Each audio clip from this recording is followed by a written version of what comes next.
Lakini nichukue nafasi hii pia niwapongeze sana watumishi wote mkiongozwa na mkurugenzi wetu wa halmashauri ya mji kwa kazi nzuri mnayofanya ya kuhudumia Watanzania wenzenu. Lakini ndugu viongozi na watumishi, nafahamu kuwa miongoni mwetu wapo watumishi wa ajira mpya.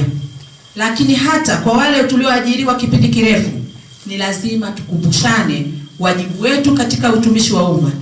Mnapaswa kufahamu kuwa hamkuwa katika utumishi wa umma kwa bahati mbaya. Serikali imewaajiri kwa sababu mna uwezo katika nyanja mlizozisimamia, na hivyo mchango wenu mkubwa katika maendeleo ya nchi. Tunapoianza rasmi safari yetu ya utekelezaji wa Dira ya Taifa ya Maendeleo 2050, lazima tutambue kuwa ninyi ndio injini ya mabadiliko ya haya ya kihistoria. Serikali ya awamu ya 6 chini ya uongozi wa Mheshimiwa Daktari Samia Suluhu Hassan inatambua kuwa hatuwezi kufikia uchumi au kipato cha kati kwa kufanya kazi kwa mazoea, urasimu au mtazamo wa kusuasua. Wajibu wetu wa kwanza chini ya dira hii mpya ni kuongeza kasi ya utendaji kazi, kukumbatia kikamilifu mifumo ya kidijitali na tehama ili kurahisisha huduma na kuhakikisha kila mwananchi anapata haki na huduma stahiki kwa wakati bila usumbufu.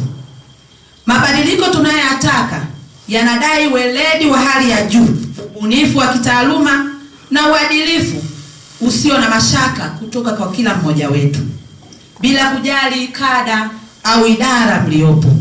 Kama watumishi wa umma, mnapaswa kuacha alama chanya kwa kuibua suluhu za kisasa zinazochochea tija, huku serikali ikiendelea kuweka mazingira bora ya kikazi na kulinda ustawi pamoja na afya zenu za akili.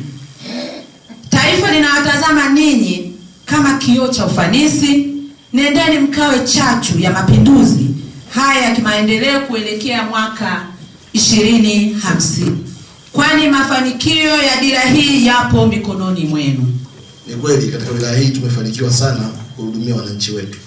Na sisi nikuhakikishia tumetoka kwenye kuhudumia wananchi wenye kero, sasa tunahangaika na wananchi wenye changamoto. Na naamini baada ya muda tutahangaika na majadiliano na hoja na mapendekezo. Maana iko tofauti kati ya wananchi wenye kero na changamoto. Sisi kwa kweli kwenye kero tumetoka, tukuhakikishie. Sasa tuko kwenye changamoto. Mheshimiwa Naibu Waziri, halmashauri yetu katika kutatua changamoto ya upungufu wa watumishi, ikiwa ni kuhakikisha utoaji wa huduma bora kwa wananchi, halmashauri ilipatiwa kibali tarehe 11 mwezi wa 10 2025 kuajiri watumishi 242. Aidha, mpaka sasa halmashauri imepokea watumishi 194 wa kada mbalimbali. Utawala tulipatiwa watumishi 43, afya tulipatiwa watumishi 76, elimu msingi tulipatiwa watumishi 5, elimu sekondari watumishi 49, fedha tulipatiwa watumishi 3, ukaguzi wa ndani watumishi 2, sheria mtumishi 1, kilimo na mifugo watumishi 9, maliasili na uhifadhi wa mazingira watumishi 2, miundombinu maendeleo ya mjini na vijijini watumishi 2, maendeleo ya jamii mtumishi 1, viwanda na biashara na uwekezaji mtumishi 1, jumla watumishi 194. Aidha, watumishi 48 waliobakia kwenye kibali cha ajira cha mwaka 2025-26, serikali inaendelea na mchakato wa kuajili na kuwapangia vituo vya kazi. Pia tumepata kibali cha ajira mbadala tarehe 1 mwezi wa 7 2023 chenye idadi ya watumishi 47 wa kada mbalimbali.